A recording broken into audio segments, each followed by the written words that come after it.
ஆலய தரிசனம். அருள்மிகு ஸ்ரீ முத்துக்குமாரசுவாமி திருக்கோயில், பெரும்பேடு.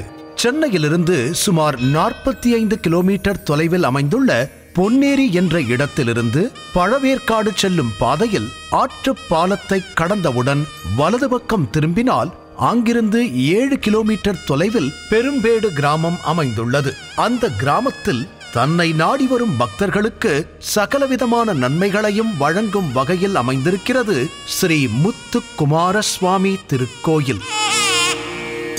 இந்த ஆலயம் சிறுவாபுரி மற்றும் ஆண்டார்குப்பம் முருகன் கோயில்களுடன் சேர்ந்து இப்பகுதியில் புகழ்பெற்ற 3 முருகத் தலங்களில் ஒன்றாக கருதப்படுகிறது.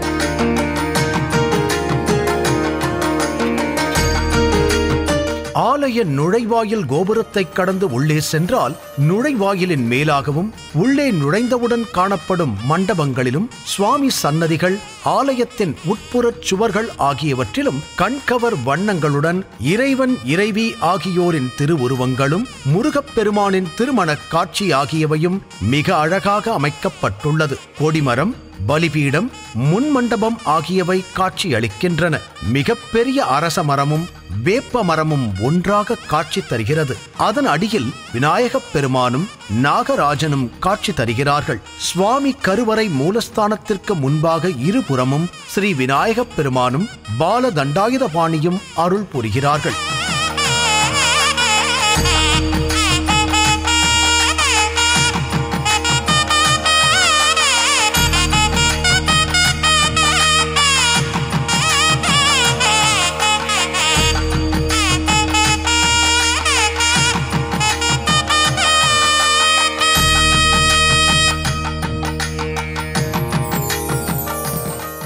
கருவறையில் மூலவர் ஸ்ரீ முத்துக்குமார சுவாமி 6 அடி உயரம் கொண்டவராக பிரம்ம சாஸ்தாவாக கையில் ருத்ராட்ச மாலையுடன் காட்சி அளிக்கிறார். தேவியர் இருவரும் இடம் மாறி நிற்கும் காட்சி. ஸ்ரீ வள்ளி தாயார் குரத்தி கொண்டையுடன் காணப்படுகிறார்.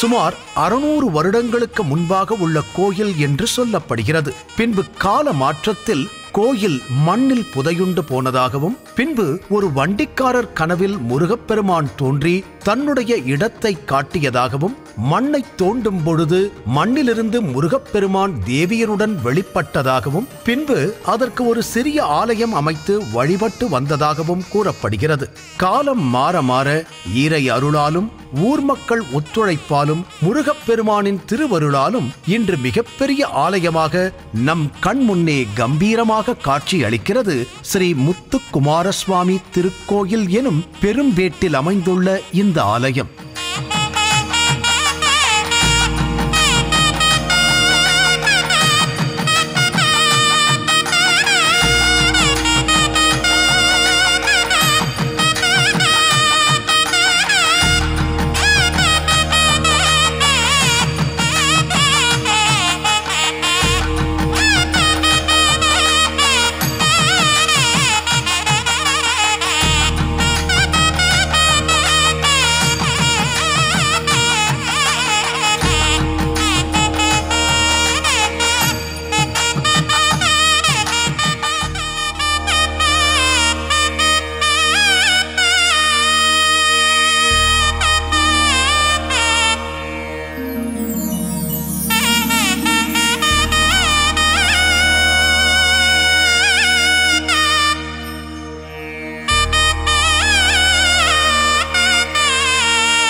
அண்மையில் கும்பாபிஷேகம் நடைபெற்ற திருக்கோயில் மிக விமரிசையாக 2 நாட்களும் யாகசாலை பூஜையுடன் தொடங்கி கணபதி ஹோமம் முதல் ஆலயத்தில் புனித நீர் கலசத்தில் சேர்க்கப்படுதல் மற்றும் ஐதீக முறையில் உள்ள அனைத்து விதமான பூஜைகளும் நடைபெற்று ஆயிரக்கணக்கான பக்தர்கள் முன்னிலையில் கோலாகலமாக கும்பாபிஷேகம் வெகு விமரிசையாக நடைபெற்றது.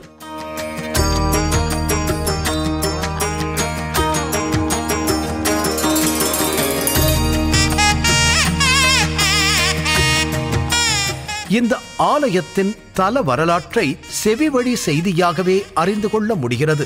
முருகப்பெருமான் ஸ்ரீ முத்துக்குமார சுவாமி மூலவராகவும் உற்சவராகவும் அதே பெயரிலேயே அழைக்கப்படுகிறார்.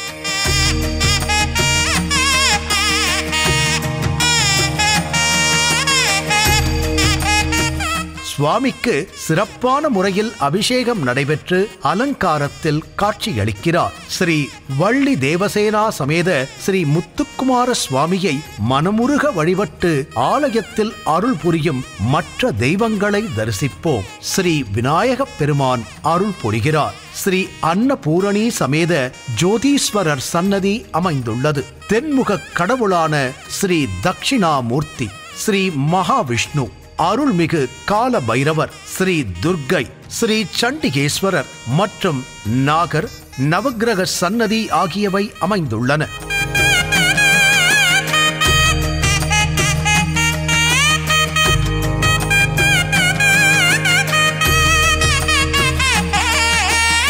முருகப்பெருமான் மண்ணில் புதையுண்டு வெளிப்பட்ட இடத்தில் சிறிய ரதம் அமைக்கப்பட்டுள்ளது. அதன் அருகிலேயே நவக்கிரக சன்னதியும் முருகனின் ஆயுதமான மிகப்பெரிய வேல் ஒன்றும் பிரதிஷ்டை செய்யப்பட்டுள்ளது.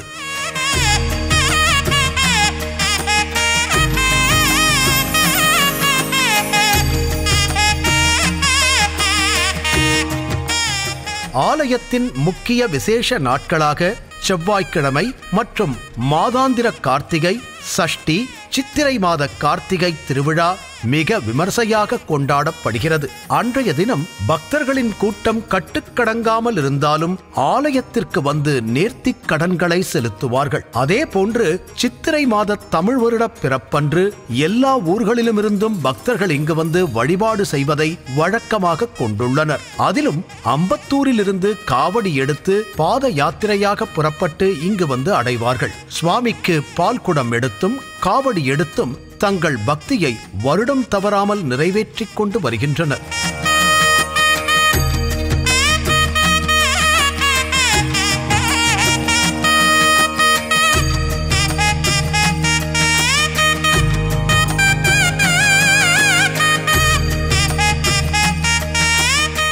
இந்த ஆலயத்தில் முருகப்பெருமானின் திருப்பணிக்காக அபிஷேக குழு என்று ஒன்று ஆரம்பிக்கப்பட்டு அதில் உள்ளவர்கள் இந்த மாதிரியாக இறை பணிகளில் தங்களை ஈடுபடுத்திக் கொண்டு வருகிறார்கள். ஆலயத்தில் அருள் புரியும் மற்ற தெய்வங்களுக்கான சிறப்பு நாட்களும் மிக விமர்சையாக கொண்டாடப்படுகிறது.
முருகப்பெருமான் பிரம்மசாஸ்தா அம்சமாக அமைந்திருப்பதால் இங்கு வந்து வழிபடுபவர்களுக்கு திருமண தடை நீங்க பெற்று வளமான வாழ்க்கை அமையும். குழந்தை இல்லாதவர்களுக்கு குழந்தை பாக்கியம் கிடைக்கப் பெறுவதாக பக்தர்கள் நம்பிக்கையுடன் தெரிவிக்கிறார்கள். திருமணம் ஆகாதவர்கள் இந்த ஆலயத்தில் உள்ள விநாயகர் சன்னதியில் விளக்கேற்றி மனமுருக முருகனை பிரார்த்தனை செய்து வழிபட திருமண தடை நீங்க பெறும். பரிகாரம், தோஷ நிவர்த்தி என்று எந்தவிதமான நிபந்தனைகளும் இந்த ஆலயத்தில் இல்லை. ஆனால் ஒரு விஷயத்தை மனதில் வைத்து முருகப்பெருமானுக்கு அபிஷேகம், அர்ச்சனைகள் செய்து வர அல்லது ஒரு 6 வாரம் தொடர்ந்து வந்து முருகனை மனதார வழிபட்டால் தங்கள் மனதில் நினைத்த காரியம் கைகூடும் என்பது இந்த ஆலயத்திற்கு வரும் பக்தர்களின் நம்பிக்கை.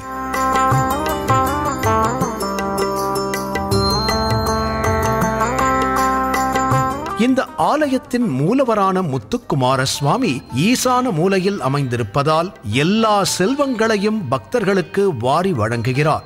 எல்லா இடங்களிலிருந்தும், குறிப்பாக ஆந்திராவிலிருந்தும் ஆண்டுதோறும் ஏராளமான பக்தர்கள் நடைபயணமாக காவடி எடுத்து வந்து முருகப்பெருமானை வழிபடுவதை வாடிக்கையாக கொண்டுள்ளனர். ஒரு சிறப்பான ஆலயத்தை தரிசனம் செய்த மன நிறைவு ஏற்படுகிறது. ஆலயம் மிக தூய்மையாக பராமரிக்கப்படுகிறது.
பக்தர்களுக்கு உதவும் பொருட்டு சில குழுக்கள் அமைத்து அதன் மூலமாக பக்தர்களுக்கு ஏற்ற உதவியை செய்து முருகனின் திருப்பணிக்காக ஆன்மீக அன்பர்களும் ஊர் மக்களும் சிறப்பாக செயல்பட்டு வருகிறார்கள். ஒரு திருமுருகன் வந்து ஆங்கே உதித்தனன் உலகம் ஒய்ய என்று கந்த புராணம் சொல்கிறது.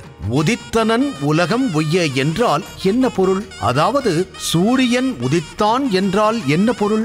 ஏற்கனவே மறைந்திருந்த சூரியன் வெளிப்பட்டான் என்றே பொருள். அதுதானே அர்த்தம். அதுபோல 33 தேவர்களும் வேண்டிக் கொள்ள அவர்களின் அல்லல் போக்கி ஆனந்தம் தர ஆறுமுகப் பெருமான் தோன்றினான். அதுபோலவே மண்ணில் புதையுண்ட முருகன் பக்தர்களின் குறைகளை தீர்க்கும் பொருட்டு பெரும்பேடு கிராமத்தில் தோன்றியதாகவே பொருள் கொள்ள முடியும்.